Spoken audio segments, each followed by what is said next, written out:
আমরা দেশের এক নম্বর নিউজ নেটওয়ার্ক, আর আপনারা দেখছেন TV9 বাংলা, প্রথম থেকেই প্রথমে।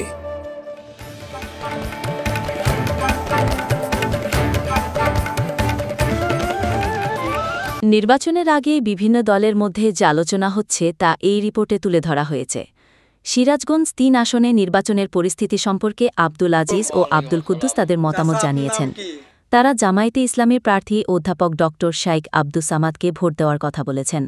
তাদের মধ্যে অন্যান্য দলগুলো নিজেদের আর্থিক অবস্থার উন্নতিতে বেশি মনোযোগ দেয় এবং গরিব মানুষের দিকে তেমন নজর দেয় না। তারা জামায়াতে ইসলামীর প্রার্থীদের বিরুদ্ধে দুর্নীতির কোনো অভিযোগ না থাকায় তাদেরকে সমর্থন করছে। তারা আশা করছে জামায়াতে ইসলামী তাদের জন্য কিছু ভালো করবে। জামায়াতে ইসলামীর সাম্প্রতিক জনসমাবেশে বিপুল লোক সমাগম দেখেও তারা প্রভাবিত হয়েছে।